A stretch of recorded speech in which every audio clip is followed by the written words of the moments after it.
તો પાટણ જિલ્લાના રાધનપુરની નાલંદા માધ્યમિક વિદ્યાલય ધોરણ 12 સાયન્સ પ્રવાહના પરિણામમાં 99.25% સાથે ઐતિહાસિક સિદ્ધિ હાંસિલ કરી છે। શાળાના કુલ 134 વિદ્યાર્થીઓમાંથી 133 વિદ્યાર્થીઓ ઉત્તીર્ણ થયા। શાળા લગભગ 100% પરિણામ તરફ આગળ વધી છે। આ સફળતામાં વૈભવ સથવારાએ 92.92 PR મેળવી શાળા અને પરિવારનું નામ રોશન કર્યું છે। આ શાળાના એક વિદ્યાર્થીએ A1 ગ્રેડ અને 5 વિદ્યાર્થીઓએ A2 ગ્રેડ મેળવી પોતાની પ્રતિભા સાબિત કરી છે।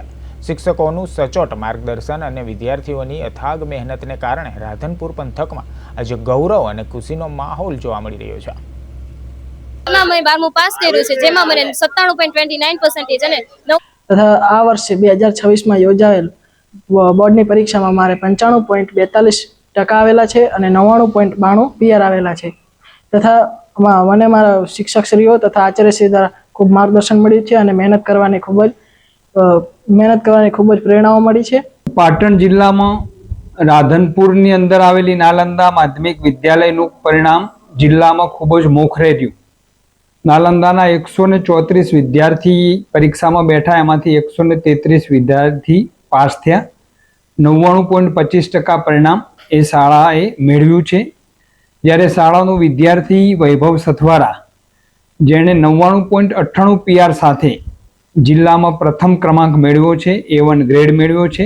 એટલે શાળાના સૌ શિક્ષકો અને વૈભવને ખૂબ ખૂબ અભિનંદન। HSC બોર્ડ એક્ઝામની અંદર 2026માં શાળાએ ખૂબ સારું પ્રદર્શન કર્યું છે।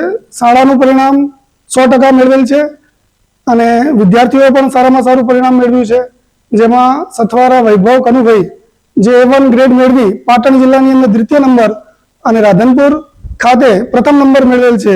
અને ખૂબ સારું પરિણામ મેળવવાથી શાળા પરિવાર તથા સંચાલક મંડળ અને શાળાના આચાર્ય શ્રી રમેશભાઈ ચૌધરી સાહેબ ખૂબ સાથ સહકાર આપ્યો અને શાળાનું ઉજ્જવળ ભવિષ્ય, આવનારું ભવિષ્ય પણ સારામાં સારું રહે